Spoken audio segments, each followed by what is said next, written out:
Hello and welcome to a special bumper winter/Christmas episode of Cat's Got Your Tongue, the podcast in association with the charity Cats Protection. I'm your host, Adam Brown. Of course, a self-confessed cat lover, very proud cat dad, and I'll be your Santa Claus. See what I did there? I did, yeah. For today's absolutely huge show, we have got a bumper edition of Cat's Got Your Tongue in store for you today. Now, if you've not heard this podcast before, you are in for a Christmas treat, as each episode we bring you celebrity guests who love their cats just as much as we do, and we've got a very special guest for this one today who we're really excited to have in. Plus, lots of festive cheer thrown in. We've got the Christmas decorations out. We're feeling the festive fun. And remember, if you are listening to the show, we do have full episodes up on YouTube, including this one. So please head on over there if you want to watch the podcast in full. And as usual, we'd love to hear from you with any of your cat-related dilemmas, anything that's kind of crossed your mind, really, when it comes to the world of cats. You can get in touch by email, pod@cats.org.uk, or you can text us or send us a voice note on WhatsApp on 07824 551 076. So let's get into it. Now, if you've heard the podcast before, you'll know that I love cats. That's probably the understatement of the year. But there's still things that I don't know about the world of cats, and there's probably things that you yourself might not know. So we've got someone on hand who is going to help us, and there's so much from the world of cats which we don't know, especially this time of year. So we've got our cat expert from Cats Protection, Nicky, is back with us. Hello, Nicky. Hello, good to be back. Oh, are you feeling festive? Very festive. Yeah? Yeah. I like the choice of festive jumper. No cat on your jumper, though, which is... No, I know. Well, I let the cat stuff to you, because Okay. obviously, like, you shine with your beautiful cat jumper you've got on there. Oh, So it was cheers. like 12 Cats of Christmas. 12 Cats Christmas, yeah. You can get this one on the Cats Protection website, so you can get this right now if you do want to get your hands on this one. There's loads of other great merch on there, by the way, as well. Now... let's just catch up before we get into it. We've got a great guest lined up, by the way, today, who are really, really excited to have on. Feeling Christmassy? Any plans from the world of cats and Christmas? Anything happening? So I've got some plans. Yeah. I'm going to go see the big man himself. I thought you meant your cat then. I was No, like, I know. No, my cat will actually be at home alone, sadly. The other thing that I do want to kind of touch upon before we get into the real kind of the meat of the episode, as it were, is that this time of year, there's a lot of changes going on in people's houses. Decorations, obviously, even today here in the studio, we've got decorations up. But we're talking Christmas trees, decorations. There's a lot of things dangling around and being hung up in different places around the house. I'm a little bit nervous at putting things out. Lights, there's all kinds of things. So how do we make sure our houses are safe when it comes to cats and decorations? Also, are real trees okay? Because I don't know what's going on with cats and flowers. I just don't have flowers in my house because I'm too scared. Yeah, there's a lot to think about. Because cats are so curious, and let's be honest, like they do like to have a good tap and get involved in some of our decorations. So it is about making sure it's all cat safe. So unfortunately, a lot of the things that we can see here, like the tinsel, for example, that can be a real issue if they were to eat it, for example. Yeah. Baubles, you don't want to have anything that smashes. So you want to go for something that's much safer. I went through a phase of having like the... felted animals. Do you know the ones I mean? Like, because they can't smash, so that's fine. But unfortunately, I had them too low down the tree. So when they were kittens, I really should have just decorated the top part of the tree and left the bottom part bare. Yeah. But he actually went and grabbed the fake squirrel. No squirrels are harmed, I'd like to point out, but this squirrel was, and this one was disemboweled and left on the front doormat as if it were a prey species. So, and then I was like, okay. So then you soon learn as cat owners, right? Put it all at the top of the tree. Yeah. For some people, it'd be a case of either fencing off the tree or having it in a separate room so the cat can't access it. And generally, when they get older, it tends to be a lot easier, and then you can sort of relax things a bit more. But yeah, you do need to be mindful with real trees about the fact that like you don't want them drinking any of the water that the tree's in, because like there's sort of chemicals and things can seep into that water. So you want to block that part all off as well. And they do drop needles, some of them, don't they, as well? Yeah. So certainly some trees are better at not dropping their needles than others. Yeah. So that makes a real difference.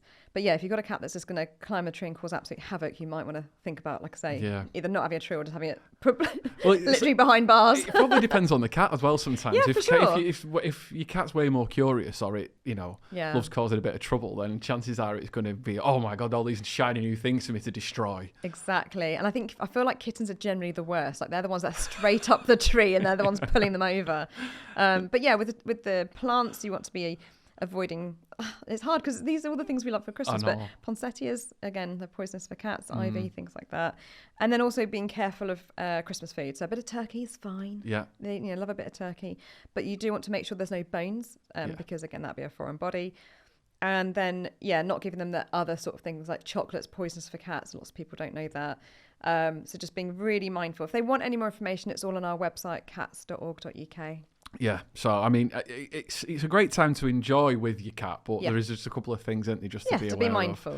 Yeah, I mean, Ruby, bless her, she's got everything that, you can imagine that's really sort of tailor-made for her. And she's kind of, I don't think she gets too affected by the changes in the house. I think that's great. She's kind of used to it now. Like, I think the first year that I had her, when they brought the tree out, she was scared of the tree. Oh. I was like, what? Yeah. But now she's kind of used to it. So, I just think it's one of those things just to be a little bit mindful of.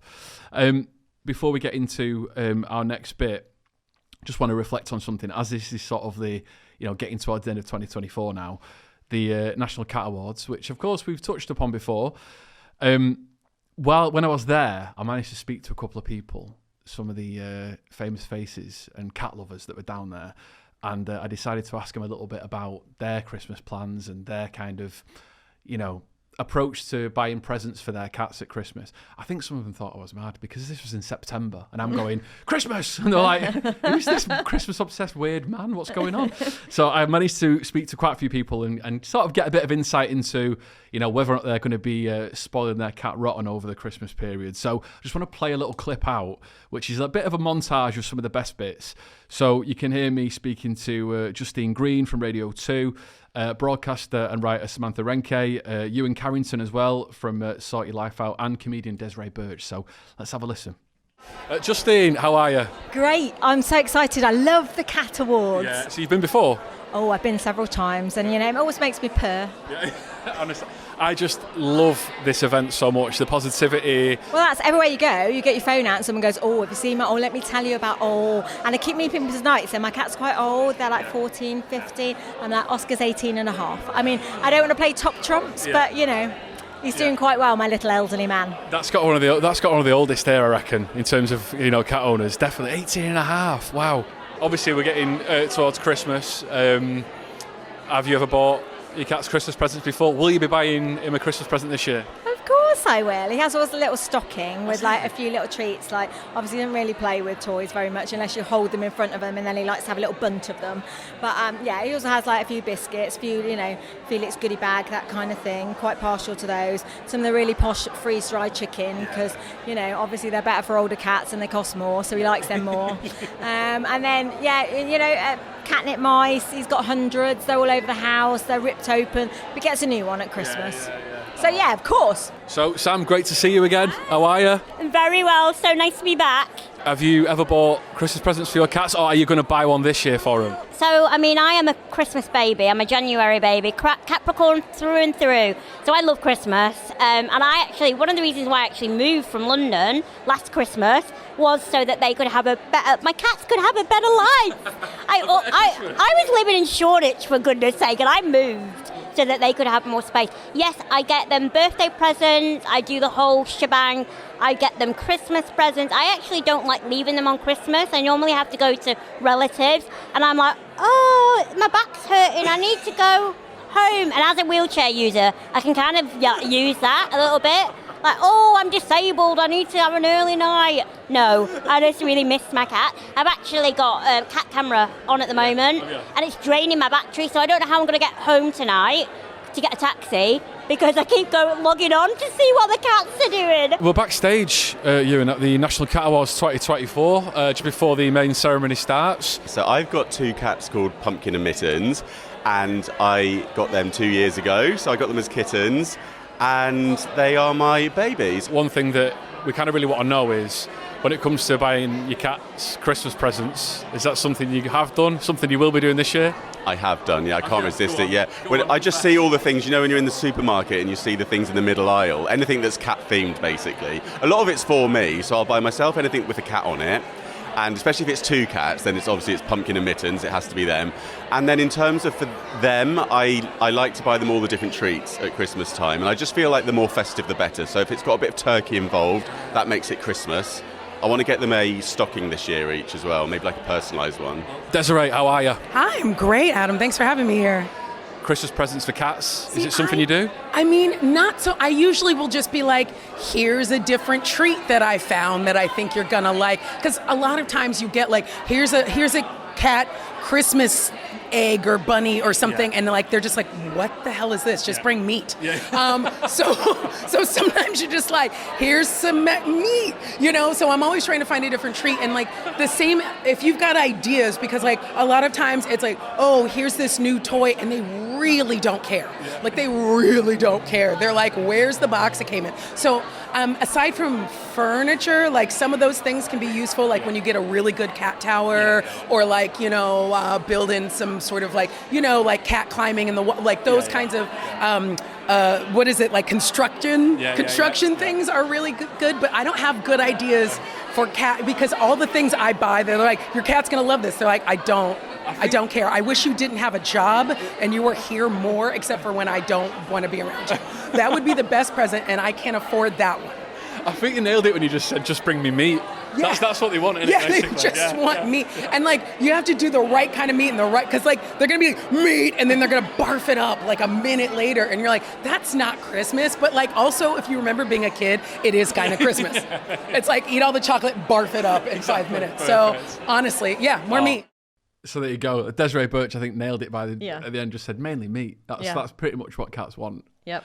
So we had some good insight there from different people at the National Cat Awards, and quite a few variations in terms of what people are going to be buying the cats. Yeah, definitely. We got some research from last year, 2023, and that shows that people generally do spend, sometimes more money on their pets compared to their family members, which I'm sure you're in that category, Adam. I really do, and I probably shouldn't admit it, but I'll always like try and find a bargain when it comes to like buying for my parents. I'll be like, oh, yeah, I got 50% off here. Brilliant. Not for my cat. No, like, full price. Yeah. And the variety of gifts that people are getting, again, it reflects some of the things we've heard. But advent calendars, like specifically for cats with the cat treats in it, turkey cat food, bowls, toys, water fountains, etc. Someone even tried to have cat treat tree decorations, but you can imagine they only did it the once for obvious reasons. Yeah. It just didn't really work out. And it seems like a lot of people are doing this kind of replicas of human traditions that they're sort of projecting onto cats, but with cat-safe items, thankfully. So, cat-friendly Christmas crackers and stockings and turkey dinners. There's more and more like things out there now as well. Yeah, definitely. I think now companies are more like, they know this feels like me out there. Who are like, do you know what I mean? They're like, we know there's people like Adam out there who is going to fall for this. So, I mean, like, basically, when you listed those things there, when you said, like, you're like, tick, advent tick. calendar, I literally already mentioned, turkey, cat food, bowls, toys, water fountains, collars. Yeah, she's had all them. If she's not got them this year, she's had them previously. Yeah, definitely. It's ridiculous. I know. And then when we've looked at Instagram polls of like how much people spent on their cat at Christmas, you've got sort of 11% that are sort of don't spend anything, my love is enough, that kind of thing. I know, it's not us. No. The majority of people at 61% are sort of spending between £1 and £20, just to buy a little something. That feels like a where nice, most people are at. Yeah, that feels like a sensible place to be at, doesn't it? For other people, isn't it? I wish I could be there. That's why I'm just saying it. Yeah. And then 19% at £21 to 50, where they're sort of really trying to start to spoil them. 9%, which is 51 plus, which is like only the best for them, and also that's where you're sitting in that category. I'm not going to say which category I'm in.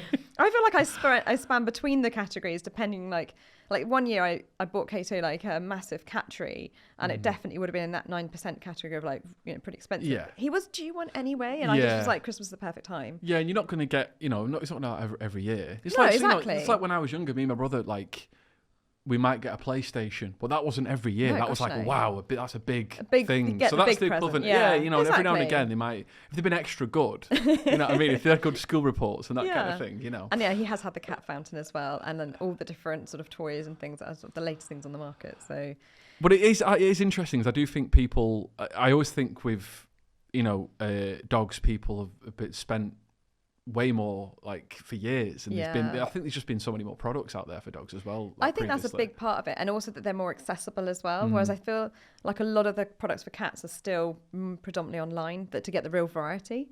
But yeah, so you've got 80% spending money on toys and treats, which is not a surprise, and we've all been there.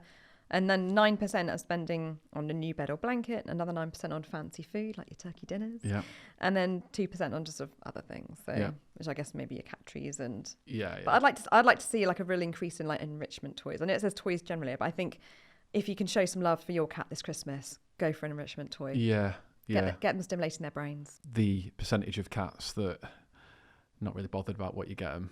It's all about the box. Yeah. It's all about the box. And I'll be honest, my cat is in the box, the box category of the 67% who prefer the box over the actual thing that came in it. So, yeah, I get it.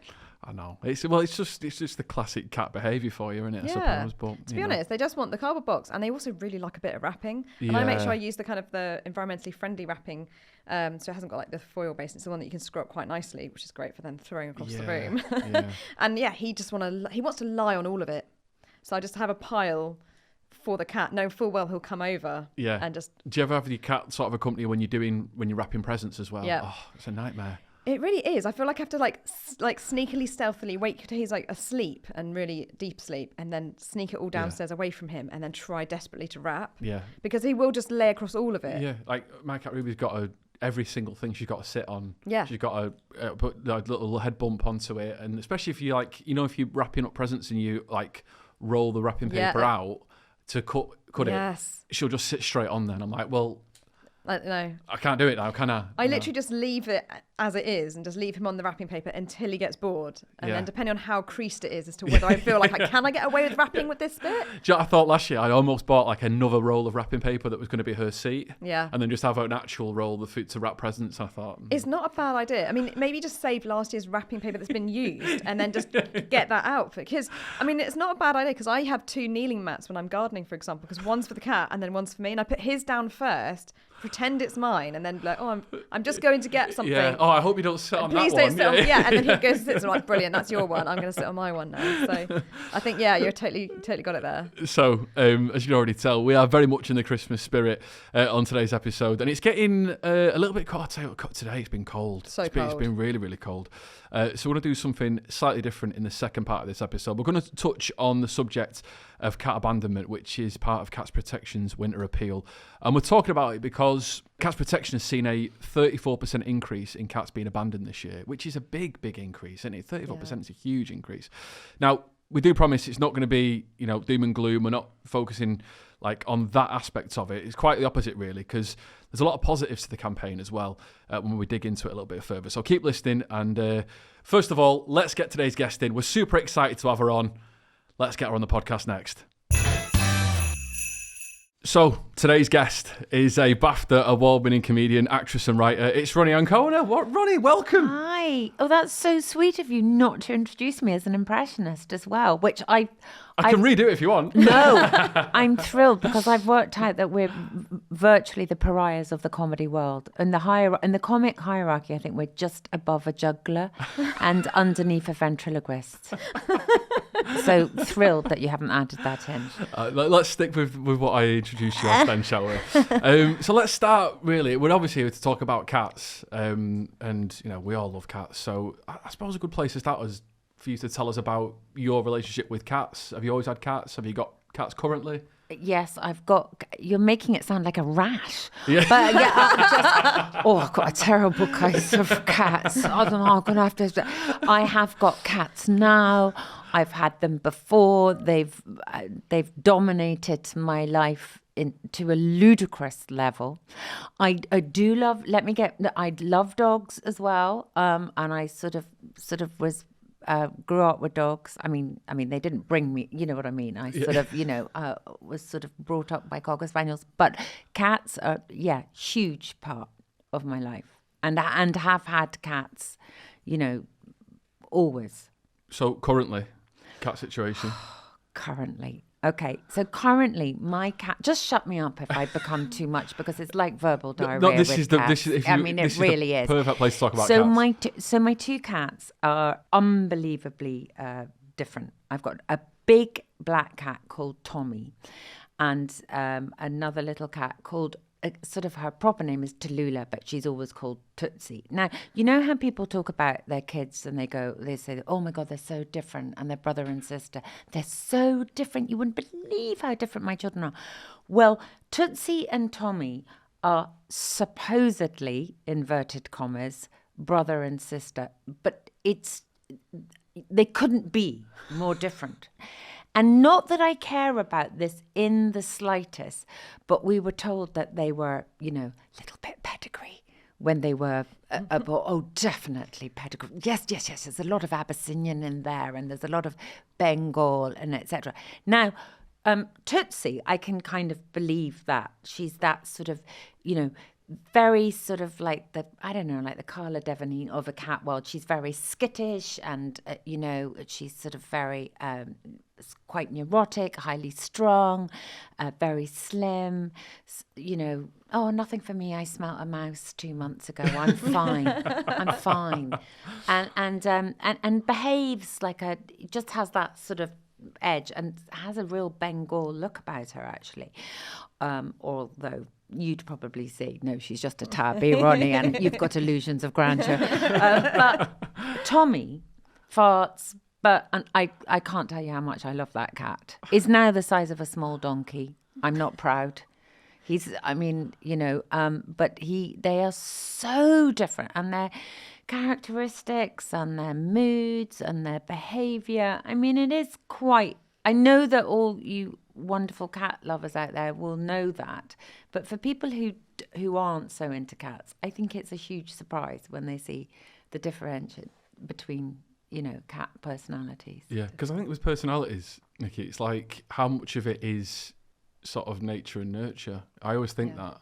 Definitely. I mean, it is meant to be both, but I feel like the more I get to know about things, the more I'm heading much towards like the nature side of things. And also what's really exciting is, because we generally don't know who the father is in cat relationships, shall we say, one litter of kittens can literally each kitten can have a different dad, and that throws up the different coat colours, but also different personalities and things like that as well. So they could have different dads, same mum.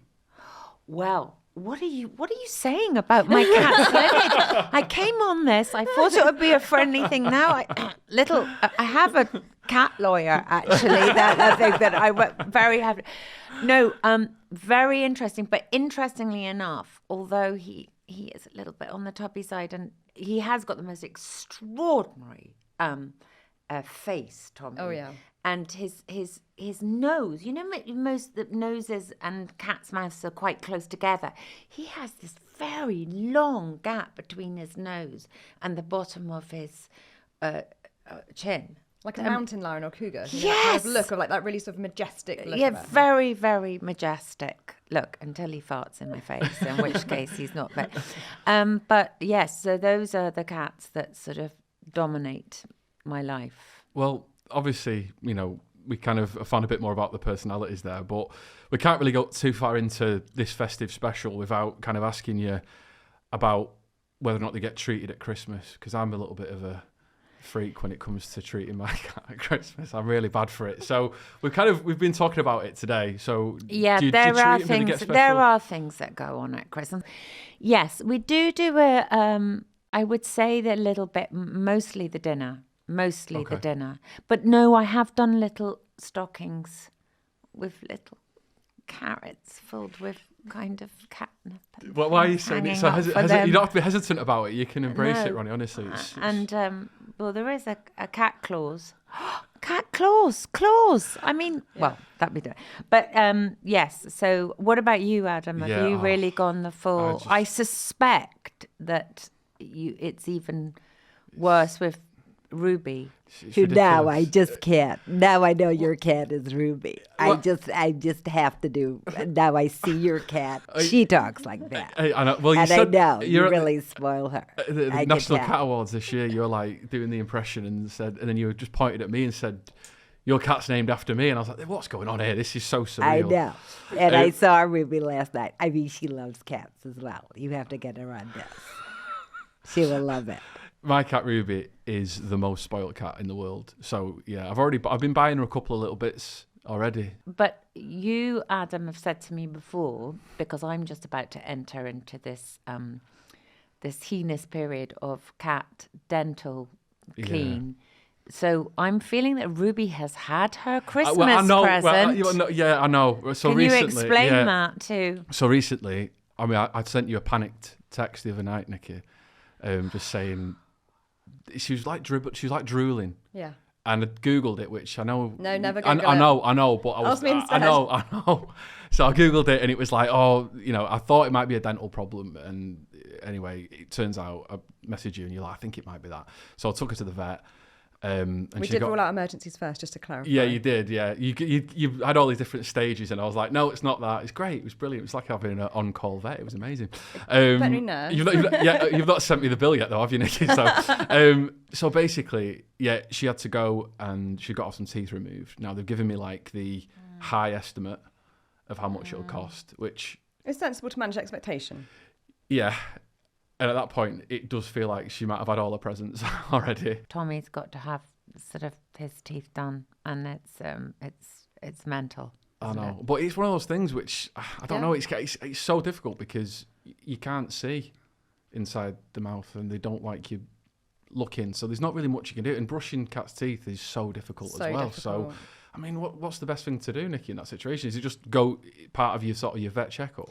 Definitely. So taking the cats regularly, and as they get more senior, which is when they're more likely to be getting all sorts of different problems, that's when it's starting to see the vets every 6 months as well.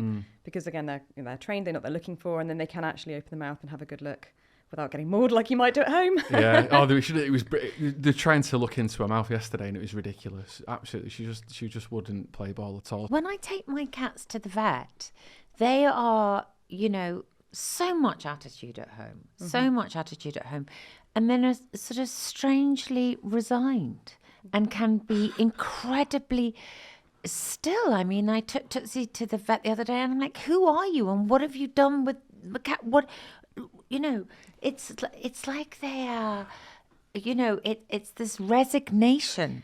What is that about? Well, you've actually hit the nail on the head, because I think everyone thinks they're just better behaved for the vets, but they're not. They're very much slightly resigned to the situation they find themselves in.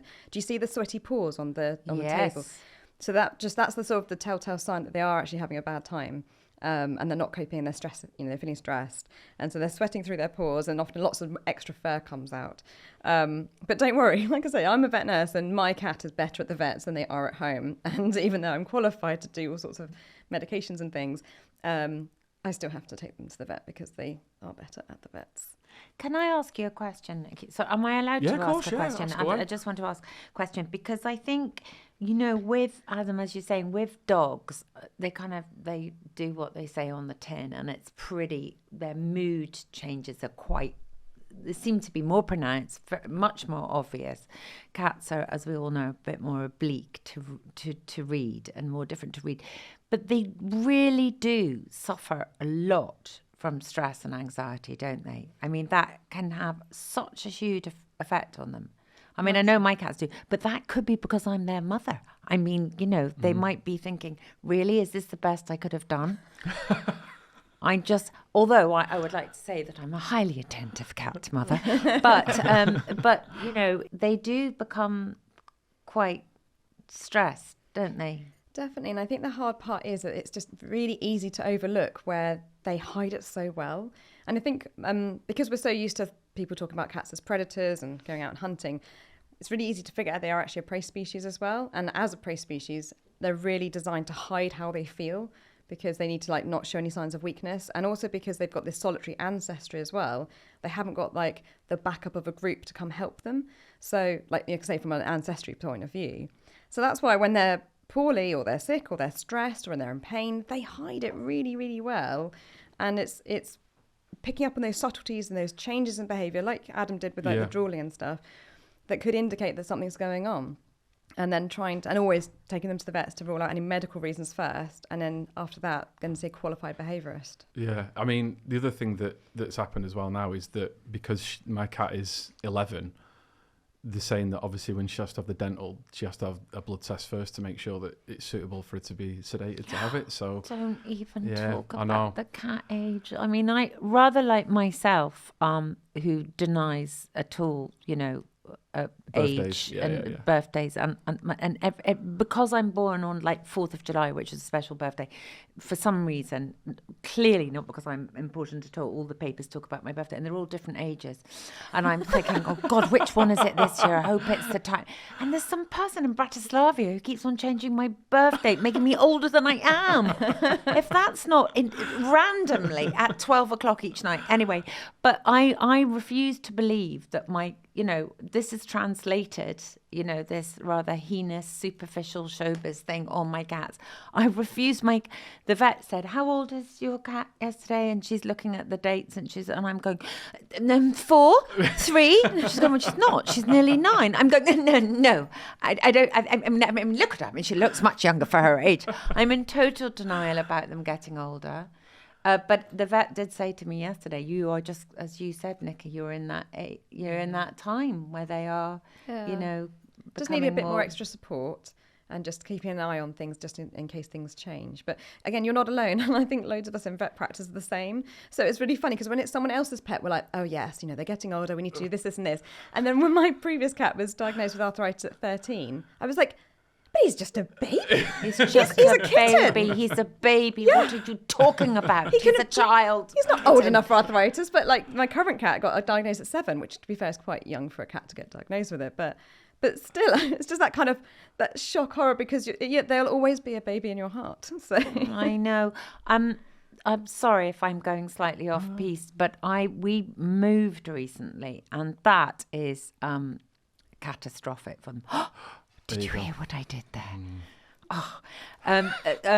But it really was, because we were renting somewhere out in Oxford. There was a big sort of garden, and we came back to our house in London. Very long, dull story where there's a postage stamp outside after them having had this, extraordinary, lots of land to roam in, and then they're just staring at this postage stamp, going, "What is that, Mum? Oh, yeah. What is that? Where's the garden?" I'm going, "There's the and they're going, "I don't think so." And foxes in the postage stamp looking back at us going, "What are you doing looking at my, urban foxes?" And of course, all this incredible competition for the resources and space, and I can tell that they're deeply stressed. What do you do when you've moved cats on, Nicky? And I don't know, I've got Fellway and lots of cuddles and everything, but it's very difficult, isn't it? It's really challenging, and particularly because, as you've pointed out, your cats are going through loss, and they will be feeling that loss, that emotional missing of their lovely, fantastic garden.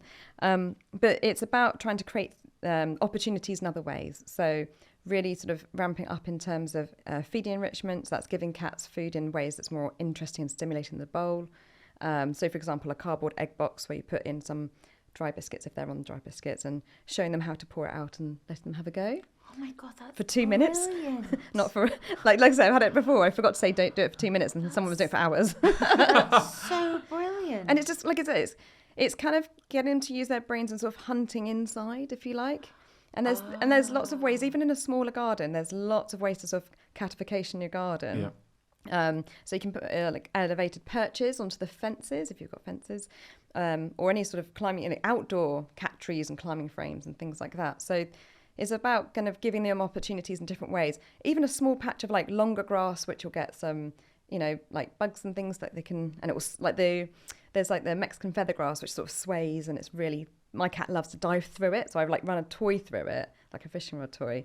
Aww. Loves it. So lots of opportunities. What about also other cats and their pets? That, I'll be honest, that's a problem. Yeah, it is a real problem. And I have my own personal theories that I'd love someone out there to do some research on, which is that the original residents are particularly territorial, and that can be a real issue. So my cat, for example, he's won quite a few fights. I'm not proud, but... Well, I think you are, Nicky. Yeah, you won't mention it otherwise, would you? I don't know. There's a glint in your eye there. But we moved into rented for a short period, and I thought he'd love it. It was going to end a terrace next to some woodland, and I thought, brilliant. And he's a big cat, and he's, a bit of a brute. And yet he had a fight with another cat who I found out was the original resident there. and that all the other cats are afraid of. And after that, he just wasn't really himself. He lost his. He lost his sparkle. He lost his sparkle. So it can But be would a you problem. remember, because my cats were born in the house that I'm back now really? to, and they were Wow. kittens there. Would they remember? Potentially, that? because cats have got really good memories. Like, yeah, I mean, even goldfish have got better memories than I have, to be honest. And they're better than people expect them to be. I'm not, But yeah, cats have actually got good memories. So it is a possibility they could remember. I've got a question for Yeah. you, Adam. Do you, this is going to veer on a little personal, and this is not a come on, I promise. All right, okay. But do you live alone? Yeah. Because this is interesting what I've noticed about if you're in a family environment, how a cat has the favourite person. So Tootsie, my eldest daughter, my eldest daughter is a teenager, and as a consequence of that, she's sleeping or horizontal for practically 19 hours of the day, and which means that she is there to indulge. She's indulged with the cuddles and the stroking of little Tootsie so much that this cat is now just expecting cuddles and strokes all the time. But that's the top relationship for Tootsie. And for Tommy, he sleeps on top of me every night. He follows me around. But you wouldn't notice that so much because obviously it's just you. But is that true, Nicky? They do have favourite people. Please tell me they do. They definitely do have favourite people. And like the best thing is I sort of tested it myself. I went travelling for 6 months. And my parents fed the cat, so we all lived at home.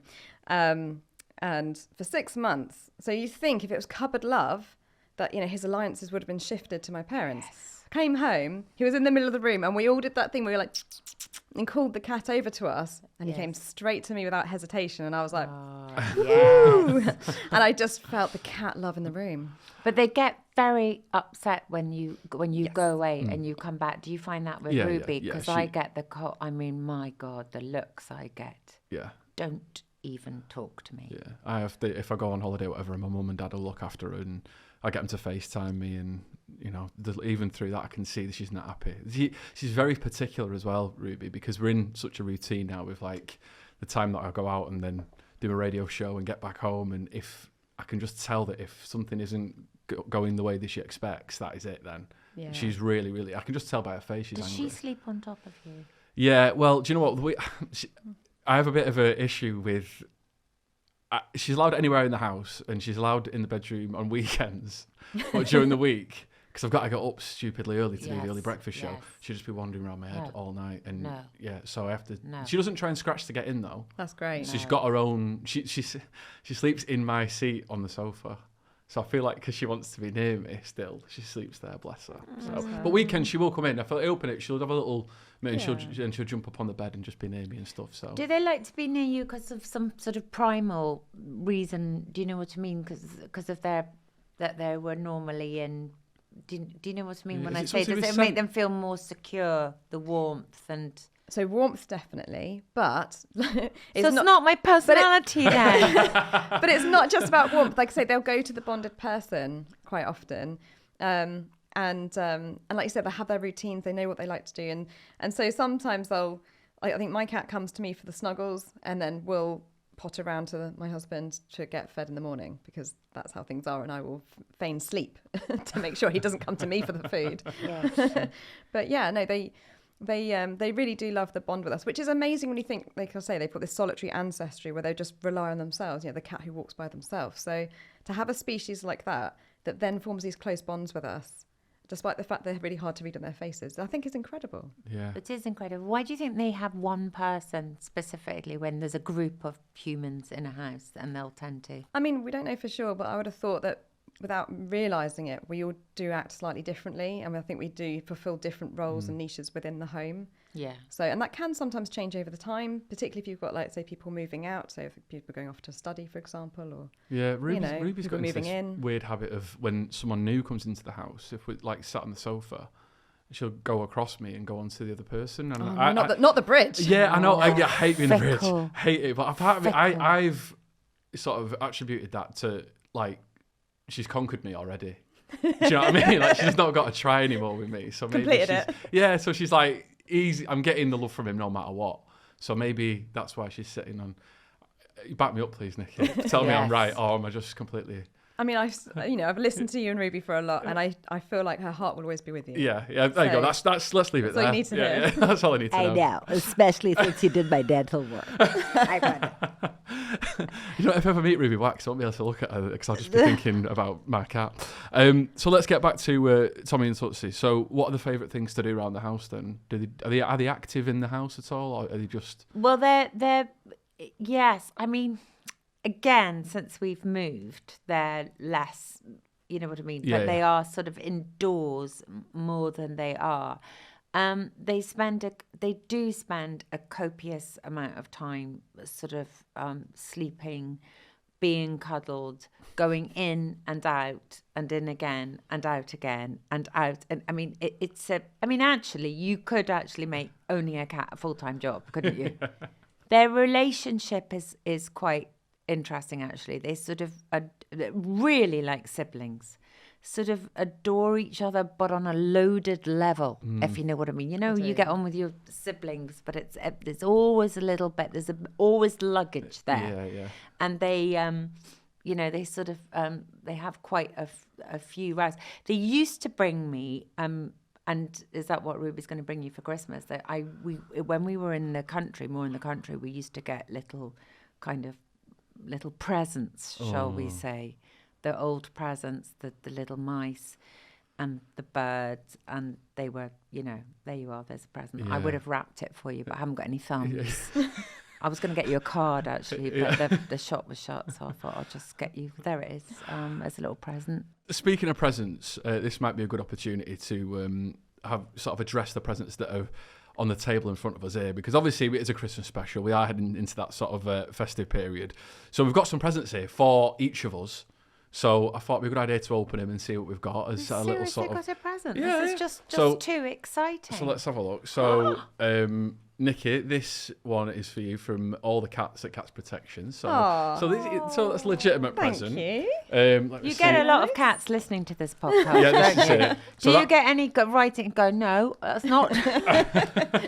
Ronnie, that one's for you from all the cats at Cats Protection. Exciting.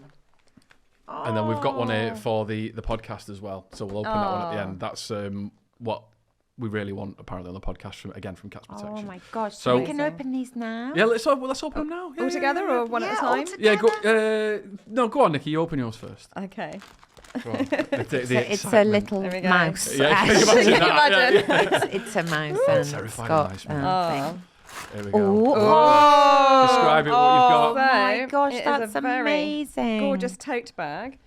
And it's black, and it's got some Cats Protection cats on it. Oh, nice. We've got a grey cat, a ginger so cat, nice. and a seal point cat as well. And it's very lovely. Oh, Thank you very nice. much, Cats from Cats Protection. So I'll open. that's I'll open mine next. You open Yeah, here we go. So let's see what we've got here.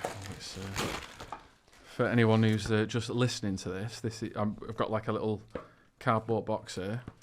Let's have a look. That's all the cat wants, isn't it? A cardboard box. Well, yeah, we'll see. Here we go. So I've got a mug that says "Best Cat Dad Ever," certified by Ruby. Oh, that's amazing! So, yeah, I mean, that took me so long to do because I turned it, I did the whole the thing, and then I had to glaze and everything. So once it's on a cup, it means it's true, right? Yeah. I mean, it's always been true, but now it's official. Yeah. Well, do you know what as well? I did have like a cat dad cup that it got smashed. My mum accidentally smashed it, and I was absolutely livid with her. Of course, I said it was fine, so that's a perfect replacement. Right, I'm opening my present. I'm very excited. Okay. Another cardboard box.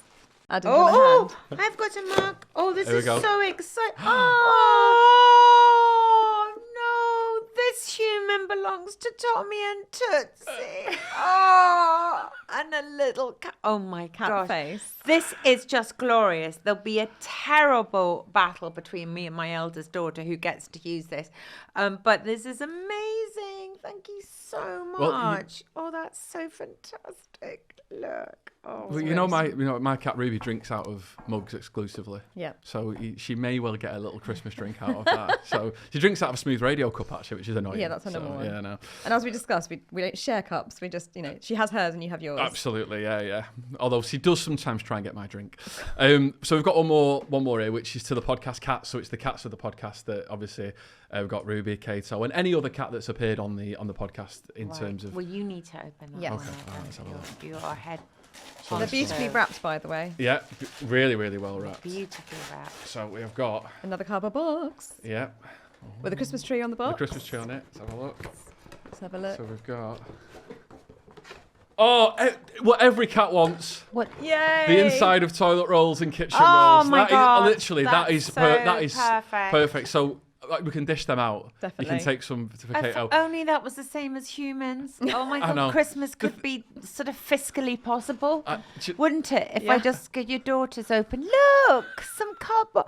Yeah, because we Perfect. thought you could. Yeah, how So perfect. We'll perfect. share them out and Yeah. we can take them home. And then and collect Amazing. more, create a toilet roll pyramid, and that's when we put in the dry food and then make a feeding enrichment toy for the cats. I think you need to patent that actually as a cat's protection toy with Nicky's face on the packaging. But on a serious note, everything you've seen here, by the way, all the gifts. If you want to get any of those yourself, you can go online now, cats.org.uk/gifts. Well, There's that's loads a of stuff on there, fantastic present including, for people. of course, this shirt as well, which is Oh one of my the Christmas gosh. jumpers that you can get on Cats Protection Well, currently. that's Christmas Beautifully sorted modelled, out. by the way, Adam. Thank you. Cheers. There you go. And it all which- helps cats, doesn't it? Yeah, exactly. Absolutely. And there's so much cool stuff on there. I've got quite a few T-shirts and shirts from there as well. So if you yourself or someone you know, friend, family member loves cats, honestly, you will find the perfect Christmas gift on there. Do you So know, I've got this fantastic vision. Wouldn't it be amazing if there was literally a podcast going on underneath behind a tree with a whole load of cats with little talking about humans, talking about it's so needy all the time. I'm there just because I want to move over to another lap, and he's like, "Oh, do you think that's for the Bridget?" So needy. Anyway, I'd just be so brilliant, wouldn't it? so obviously we've got all our gifts there. As I said, you can get yourself online, cats.org.uk/gifts. Ronnie, before we let you go, any other Yes. questions that you want to ask Nicky? Because you've got an Yes. opportunity here to... Have I? Okay. So with the toy situation, Yes. Nicky, and especially when we moved and I was worried that they weren't getting enough stimulation, although I do try and sit and talk to them about Nietzsche and Chomsky and various philosophers, but they didn't like that much either. No, but, just to try and give them a bit more stimulation. And I did sort of get some, feathery little things and some catnipy things, and and I got one from a pet shop, and they said, "Oh my God, they're going to love the catnip-filled banana, etc., etc., etc." But just strangely nonchalant and apathetic, and literally one little kind of play, and then not, and a bit like a kind of. So I just wanted to ask what you thought why that is, and what are the best, apart from your fantastic idea. So do your cats normally respond to catnip? I haven't used catnip that much before, but a little bit, and I do think, but just it hasn't activated them as much as I thought it would at all. And do all cats respond to catnip? No, so it's about 50 to 70% of cats that respond. So there's still quite a big chunk of cats that don't respond. Right. And that's why it's worth finding out if it's just, maybe it's just who they are and they don't respond Right. normally. And the other thing is if you've seen any differences in their play behaviour between your previous house and your new house, because then it could be that, for example. So it's worth knowing what their baseline is and what they would normally like to play with. Also, cats have got different play styles that most people are completely unaware of. So some cats like toys to be across the ground, so a bit like a mouse. Yeah. Other cats like them up in the air, like a sort of erratic moth. And then others like a game of rabbit, which is where you have like the kind of pillow-style toy, which often has catnip in it, and like a little feathery tail thing at the end. But they kind of grab the front end of it with their front claws and they bunny kick with the back end. Yes, that's what my cats like. They love a bit of that, yeah. Yes, So yes. definitely. So there's those sorts of toys were great, and then you need to still give them a bit of a wiggle so that they're like, "Roar," and then really get in there, and especially when you see them bunny kicking, it's quite exciting. So it's about, not to be graphic, but thinking about different prey species and how they would move. So most people make the mistake of playing with cats in their faces, but most prey species, sensible prey species, would never do that to a cat. So it's about running away from the cat, hiding behind something, hiding underneath something, and making a mad dash across the floor behind some furniture. So once you sort of get into the spirit of things and really respond to the cat's cues and what they're doing, that can make a play much more exciting. So even just, I have a fishing rod toy. I run it under the cat magazine from Cats Protection, and and the cat. So then as soon as it goes out of sight, they're like, "Oh, where's it gone?" Yeah, and then they'll dive under the magazine and grab it, and it's exciting. Yeah, so that's one thing I've learned is the more I get into the play, the more she responds to it. I know if someone, an outsider, just looked into my house and saw me doing it, it must be crazy. But I'm up on it because I see some people just sit down and they're just like moving it around a little bit. Or they're on their phone. Yeah, and it just is. You've got to kind of be. You've really got to be engaged with it. What do you think about those? I mean, obviously there are. My cats sort of go in and out, not as much as out as they used to be. They used to be out a lot, but they are both. But those, I do have friends who've got sort of very, extremely expensive breeds and they're inside all the time. And do they, and if they've been brought up that way, would they still get an urge to be outside? Or do you know what I mean when I say that? I do, yeah. So I do think it is a natural behaviour for a cat to be outside. Yes. I do think that cats that have had an indoor-only lifestyle will adapt perfectly well to an outdoor access if that were for them. But equally, if cats are indoor-only their whole life, you can really enrich their lives with interactive play, feeding enrichment, adding all the different levels and things, and really just all the cuddles, everything that they need. Yes. To sort of make sure you're filling their needs. Yes. Yeah, my cat doesn't go out. Ruby doesn't go out? No.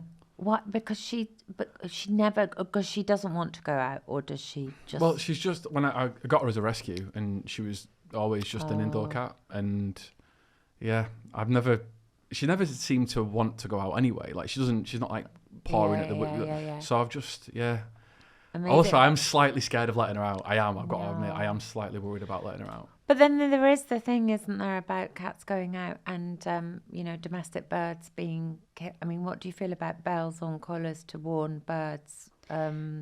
So the research on bells is very mixed. So some studies will show that it does make a difference. Other studies will show that it doesn't make a difference. And I think really it comes down to the individual cat. For some of them, they will make a difference. But equally, I know of a cat that the owner sewed the bells on, so they're in a specific location, like front, back and sides. So they didn't all just pull at the front. And that cat was still successful in hunting because they just adapted and changed the way they did it. Yes. So it really varies. If people are going to use a collar with a bell, then they need to make sure it's a quick release one so that it doesn't ever get caught. One question we always end on is, what is it you love most about cats? I think I just love the variation with cats. I think that, as I say, I love dogs. It's all a lot more kind of simplistic. I love the nuances of cats. I think they constantly take you by surprise. You just as they have that incredible independence and sort of everything that everybody says about cats, that they know their own mind and they're very independent, but equally they do form these extraordinary bonds with people, and they they're playful, but they're retrospective. They're kind of interesting. I just find them really, really fascinating, actually. Yeah. I think they're very fascinating. And I also think that they are incredibly therapeutic. Yeah. I don't know. Again, you might debunk this, but I was reading something about them talking about their purring. Certainly when I'm anxious and stressed, me as a comedian, anxious and stressed, no. On the very rare occasion that I'm anxious and stressed, you just feel them sitting on top of you and they're purring. And, I just feel everything.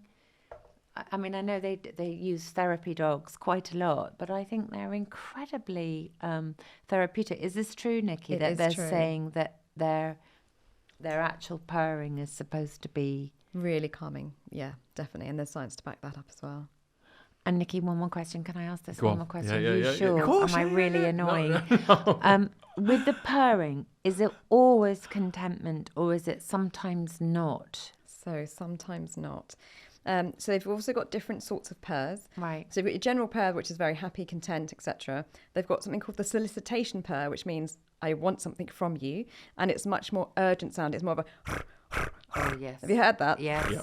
I know that one. That's the feed me, fuss me. I need Yes. give me something. Yes.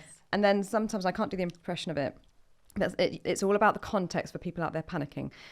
So, for example, if you have a cat that's been hit by a car and it's in the vet practice and it's purring, it's likely to be purring in pain. Yes. So we don't know exactly why, whether it's a self-soothing thing or not, Yes. but they do it in different contexts and therefore it's not always a good thing. But let's be honest, if the cat's on your lap and it's purring, people can rest assured that the cat's happy. Yeah. And when you hear them sort of chirping. Oh, almost, chirping is like so little the Tootsie go, Yeah. and it's little chatting. Some of them are really chatting. They're so sweet. So the chirping is normally a greeting behaviour, and you get it's really the really activation noise I love as well. You know, when you like sort of What do you mean? Adam, when you touch on the head and they go like that. It's like and they're activated and they're ready then to like Cat face mode, the day. engaged. Yeah, that's what it's like. Just like a little activation noise. I love I it. love the way they always put themselves back to neutral, and anything that they do, it's like it's the first time they've ever done in their lives. If they sneeze, they've got a total look of total astonishment, like they've never sneezed before in their life. They're like, "Where was that? You? Was that me? Oh my gosh, what was that?" And then they kind of lick around their mouths and put themselves back in neutral all the time. And then standby mode for 16 hours whilst they recharge. Yes. Oh, Ronnie, well, thanks so much for coming on the podcast. We've loved having you on Cat's Got Your Tongue. And yeah, you know, all the best for Christmas for yourself and Tommy and Tootsie as well. I'm sure they'll be getting spoiled. And I know I will be too, Ruby Cat. I'm going to have some beautiful festive fur balls for you. But I've really enjoyed it. Thank you so much for having me on and educating me so well about those extraordinary creatures. And then we're going to be back in a second after a short break. Nicky, yourself and I are going to be discussing Cats Protection's winter appeal. So we're back after this. Oh, Nicky, wasn't Ronnie amazing? Oh, definitely. Wasn't she great? I know. She had so many questions for you as well. I know, and she's so passionate. I love it. And a fellow black cat lover as well. Yeah, I know, yeah. Team Black Cat. Team Black Cat. So now we're going to do something a little bit different on the podcast. We usually get into your cat's tales here, but we thought we wanted to do something slightly different and touch on Cats Protection's winter appeal. So, Nicky, I suppose a good place to start is for you to tell us what Cats Protection's winter appeal is all about. So we are focusing on abandonment this year, and that's because we have seen this increase of 34% of cats being abandoned. And this is putting a lot of pressure on our centres and branches who are already kind of stretched with their resources, with more and more cats coming in. So we really want to sort of focus on this a little bit, and also the sort of positives of what people can do in this situation. Because, you know, abandonment does put cats and kittens in great danger, and we really want to sort of focus on, you know, what can we do instead of abandonment? So, for example, we really want to sort of help owners to create safe and happy homes and offer advice. We've got plenty of guidance and resources to help overcome any difficulties people may be facing. And of course, when it isn't possible for them to keep their cat, you know, to come to us, talk to us about, you know, rehoming their cat, we always approach everything with empathy and care and really try to understand the person's situation, you know, come up with some solutions if needs be, and if not, you know, we'd take the cat into our care where we've got space. And we certainly can't do this without the support of the public. So anything anybody can do can always make a huge difference to cats in our care, whether it's like, you know, giving donations, like buying from our shops, you know, donating, volunteering, and particularly adopting a cat from Cats Protection as well, because that frees up another space for a cat in need. It is something that's become, I say, more prevalent, 34% increase in the last year. And we have got some examples as well, some case studies of you know, actual kind of examples of cats that have been abandoned, but then obviously there's some kind of positives in terms of how things have ended. So just want to run through one, a case study about Electra, a cat who was found outside the Northwest London Cats Protection Centre. So Angelica, who's the centre manager, heading outside towards the loading bay there, and then she noticed a lead attached to a nearby post with the other end trailing underneath a nearby electric van. So obviously in that situation, oh, right, okay, what's happening here? So she looks under the van and she spotted Electra hiding in the van's bumper. So after about an hour, and with help from one of her colleagues, they managed to coax Electra out of a hiding spot by disassembling part of the bumper and then using food to encourage her to come out. And once they got her inside, they then realised that she was also pregnant as well. Heavily pregnant. So reviewing CCTV footage, they discovered that she'd been there for over 10 hours. So you can imagine how distressed she must have been, being, you know, heavily pregnant as well. And it's quite sad to know that someone has got to that situation where they feel that leaving her tied to that post in the early hours of the morning is the only option. And then, you know, from the CCTV as well, you might have seen this actually. I have, yeah. And anyone listening might have seen this as well, because I saw it on Instagram first of all, on the story, Instagram story for Cats Protection. You see that on the CCTV, the owner, you know, actually did care for the cat. Yeah. And they even took the time to move the water bowl closer to Electra before they left. So it's a heartbreaking situation. And I think in one of those situations, if the owner would have reached out to Cats Protection, there might have been advice or support that we kind of could have given the owner in that situation. It wouldn't have ended in that way. So, you know, the circumstances that it did end in, it's a really difficult thing to watch from the cat's perspective and from the owner's perspective as well. Like, you know, it's not, and again, it's not about demonising anyone who's in that situation. But then, obviously, a few phone calls. Team managed to find a temporary emergency foster home for Electra and her soon-to-arrive kittens, which is great news.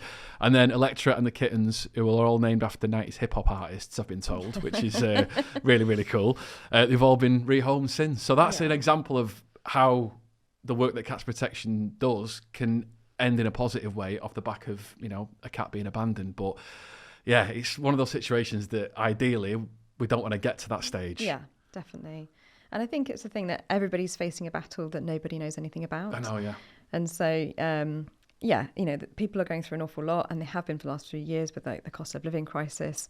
And so I think it's empathy for the cat, but also for the owner as well. But just to try and get that message across that, you know, we're here for people.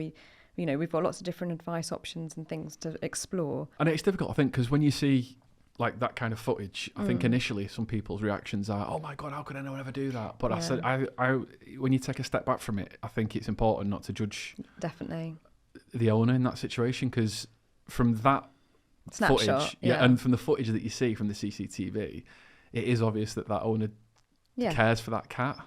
And it's hard because in your mind you're thinking, well, that's how can someone care for a cat if they've left it? And it's like, no, you don't know people's situations. Really don't. No, exactly. And so that's why it's just like sort of helping where we can and you know, giving that advice and support and different options. So before we move on to another example, I just want to quickly ask a question. Like, what should someone do if they find an abandoned cat? Because that's, you know, that's something that I've never found an abandoned cat, but I wouldn't know what to do in that situation. Definitely.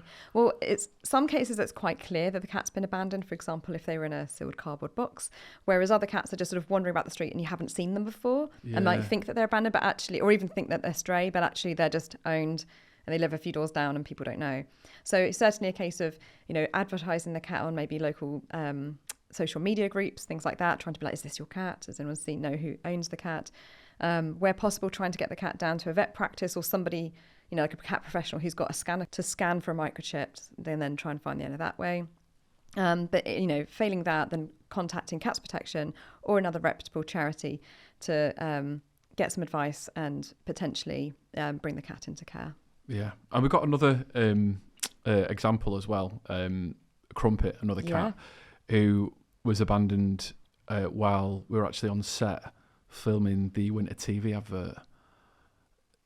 So do you want to tell us a bit more about this, Nicky? Yeah, so like I say, we were filming the advert, and then Alison, who's our chief veterinary officer, came in from the car park outside and with a cat carrier, and we were like, what's and we're like, prop? Yeah, you know, just to be fair, you know, would think, you know, we did have some props that day. Yeah. So it's just like, there's a cat in here, and we're like, where's that from? And she's like, I just found the cat by the bin. So it's, you know, we're like, oh wow, it's an abandoned cat. So obviously quickly, you know, swiftly the gave the cat to the staff, and they were absolutely fantastic. And obviously got the cat, checked over and settled into a pen because luckily they had one. Yeah. But yeah, it's just to film an advert about abandonment and then have it a cat abandoned on the same day. It just shows that it has increased because obviously it's desperate times and very difficult. Yeah, and I suppose it just kind of just makes it hit home even more that on the day you film an advert, for it to actually happen, it's like, well, it clearly is something that's ongoing, and it's it is something that's on the increase. But obviously, Crumpet again, another success story. Yeah. Because she has found a new loving home. Little quote from her owner as well, saying she's very relaxed, but can be a little needy at times. She likes to sit up high and loves her scratching post. Bless her. So it's that's really another great story.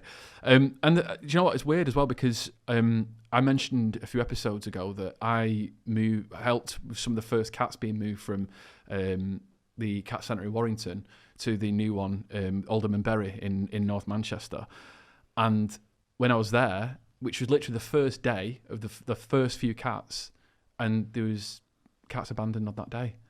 It hadn't even properly opened until, and obviously someone had found out, and the cat was abandoned on that day. So I wasn't kind of massively privy to it. I was kind of doing my thing, but the staff there were like, wow, this has actually happened on day one kind of thing. So again, it's just another example that it is something that's ongoing. And I know the team there as well, Sonia and the team who were down there, it's branches it's kind of shared with an RSPCA branch as well. So they did have some immediate space at the time. So it's been confirmed that cat has since been rehomed again. So again, amazing. It is amazing. It does show that the work that Cats Protection can do when it comes to cat abandonment is great. And collaborating with other charities as well. Yeah, but I think for me, the main thing that I've kind of taken from this campaign is that, some of those situations that we get to toward the end of those stories, there's so many things that we can do before we get to that stage. Yeah. Do you know what I mean? I think that's the most important kind of message to kind of send to people, and it might be someone who's listening to this, or they might know someone who they feel like might be in that situation, or they might be getting towards that situation. And I think for me, there's nothing to be ashamed of. There's nothing to be afraid of either. I think it's really just think, reach out. Yeah, and what's the best thing for the cat? Definitely. Just think about that. No, it's completely judgment free. It's and that's for me is the main thing. It doesn't have to be this kind of doom and gloom situation where we get into these situations that can be quite dire. I think there's so much more we can do before that, and speak to Cats Protection. Definitely. So I mean, great as well. We've got some nice success stories there though as well. Yeah, definitely, and like lots of lovely new owners giving these cats new homes. Yeah. So and do you think Christmas might be a time where we might see a little bit more of that? I mean, people sometimes get pets for Christmas as well, don't they? And yeah, unfortunately that is still common, which is, to be honest, it's not the greatest time of year to get a new cat because it's so much change. There's like lots of people in the house and like, lots of different things coming and going. That's usually best to wait until sort of after the festive season. Things have calmed down and then focus on getting a new cat. But come to Cats Protection and come and adopt a cat from us. And there's more information, obviously, if you want more information about the campaign online. Cats.org.uk. Okay, let's end it there. That's it for our special winter/Christmas episode of Cat's Got Your Tongue. We hope you've enjoyed the show, and we wish every one of our guests cats, of course, a very happy Christmas and a happy new year as well. Thanks so much, Nicky, as always. Thank you. Have a lovely Christmas. And you. And I hope you enjoy Lapland. I can't wait. So excited. I know. So when are you going to get back to see your cat, though? Well, obviously you can't be away from him at Christmas, so... All right, so you're back in time for Christmas. Yeah, all right. I thought you were spending the actual Christmas day out there. No, you're going to be back in time for Christmas. Oh, that's good. I was worrying about it. No, he'll be fine. So we still want to subscribe to the show so you'll never miss an episode. Tell your friends with cats about us and all about the winter appeal as well. It really is such an important topic. Don't forget you can share the podcast, give us a review, and if you want to get in touch and share your own cat's tales for season 3, you can send us an email on pod@cats.org.uk or send us a text or send us a little voice note if you want on WhatsApp 07824 551 076. We'll be back soon in 2025 with season 3 of Cat's Got Your Tongue. Cats Protection is making a better life for cats because life is better with cats. Whether it's finding homes for cats in need, offering advice to owners about neutering, microchipping in cat behaviour, or campaigning to make the world better for cats. If you'd like to donate towards helping more cats and kittens, visit cats.org.uk/donate.